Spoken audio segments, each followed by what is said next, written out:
Bismillahirrahmanirrahim. Assalamualaikum warahmatullahi wabarakatuh. Alhamdulillahirabbil alamin. Hamdan na'imin, hamdan syakirin, hamdan yuafina wa yukafi mazidah. Ya Rabbana lakal hamdu kama yanbaghi li jalali wajhika wa adimi sultanik. Allahumma sholli ala sayyidina Muhammad wa ali sayyidina Muhammad kama shallaita ala sayyidina Ibrahim wa ala sayyidina Ibrahim fil alamin innaka Hamidum Majid. Rabbi shrah li sadri wa yassir li amri wahlul 'uqdatam min lisani yafqahu qawli. Kita sudah mafhum bahwa perintah puasa itu banyak kita dengar dari para ustadz, para muballin dan sebagainya. Allah berfirman dalam Al-Qur'an dalam surat Al-Baqarah ayat 183, "A'udzubillahi minasyaitonirrajim. Ya ayyuhalladzina amanu kutiba alaikumusiyam kama kutiba alal ladzina min qablikum la'allakum tattaqun." Wahai orang-orang beriman, kata Allah, diwajibkan atas kalian berpuasa sebagaimana puasa itu pernah diwajibkan atas orang-orang sebelum kalian, la'allakum tattaqun, agar kalian menjadi orang-orang bertakwa. Jadi yang diseru di sini adalah orang-orang beriman, karena yang tahu puasa itu hanya dia dan Tuhannya. Ya, akan sangat berat puasa itu kalau tidak dilakukan karena keimanan. Dan endingnya nanti mendapatkan gelar takwa, la'allakum tattaqun. Sahabat IKADI yang berbahagia, dalam bukunya As-Sabru fil Quran, ya, tafsir tematik tentang sabar, Dr. Yusuf Qaradawi membagi sabar itu ada 6 jenis. Di antaranya sabar adalah sabar atas dalam rangka ketaatan kita kepada Allah Subhanahu wa taala. Kata beliau, sabar terhadap hal ini juga termasuk yang berat. Kenapa? Karena tabiat manusia itu tidak mau disuruh-suruh, tidak mau dibebani, tidak mau diperintah-perintah. Sebagaimana terwakili oleh Fir'aun, ya, yang mengiklankan dalam Al-Quran, kata Fir'aun, "Ana rabbukumul a'la," kata Fir'aun. "Aku Tuhan kalian yang paling tinggi." Jadi itulah tabiat manusia. Makanya hampir semua perintah agama itu perlu disikapi dengan kesabaran. Termasuk di antaranya puasa ini. Kata beliau, kata Dr. Qaradawi, akan sangat beratlah perintah puasa itu kalau bukan kepada orang-orang beriman. Ya, bisa jadi mungkin kita malamnya sahur, tapi kita tidak tahu apakah mulai dari setelah subuh sampai maghrib itu kita berbuka atau tidak. Tapi karena kita merasa diawasi oleh Allah Subhanahu wa taala, merasa keimanan kita melekat, maka kita tidak lakukan itu. Makan dan minum itu halal, tapi kita tidak lakukan ketika selama kita masih berpuasa.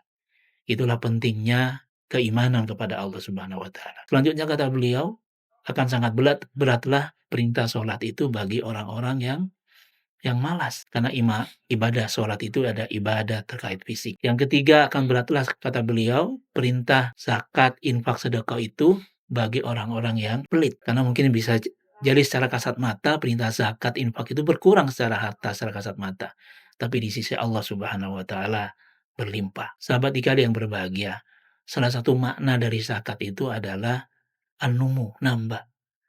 Jadi zakat itu laksana pupuk bagi harta. Sama ketika kita punya tanaman, kita pupuki, kita beri pupuk gitu kan, maka tanaman itu akan bertambah, tumbuh, berbuah, berbunga dan sebagainya. Begitu juga dengan harta. Semakin rajin, semakin taat kita mengeluarkan sebagian rezeki dari kita, infak, sedekah. Kalau sudah nisabnya bayar zakat, insya Allah berkah, insya Allah berlimpah. Sebagaimana kita saksikan, tidak ada dalam sejarah orang-orang yang senantiasa berinfak, bersedekah, berzakat itu tambah miskin.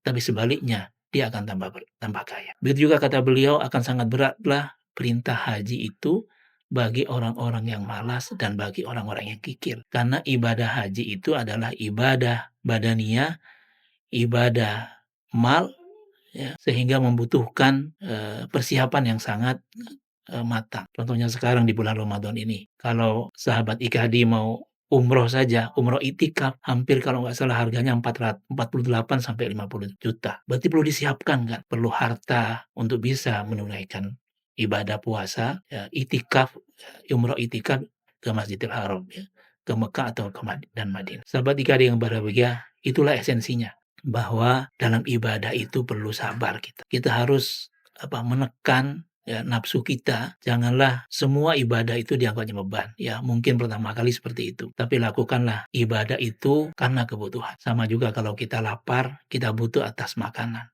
Sama juga ketika kita haus, kita butuh minum. Dan nanti puncaknya, sahabat IKADI yang berbahagia, apalagi ibadah itu sudah berbuah dan kita mendapatkan kenikmatan. Nikmat beribadah. Para sahabat itu menunggu-nunggu puasa itu 6 bulan yang lalu, mereka berdoa. Begitu juga sholat, kita rindu untuk menunggu waktu-waktu sholat. Begitu juga puasa, berzakat, berinfak, dan bersedekah. Begitu juga dengan berhaji. Akan sangat ringan kalau semua perintah itu karena Allah Subhanahu wa Ta'ala.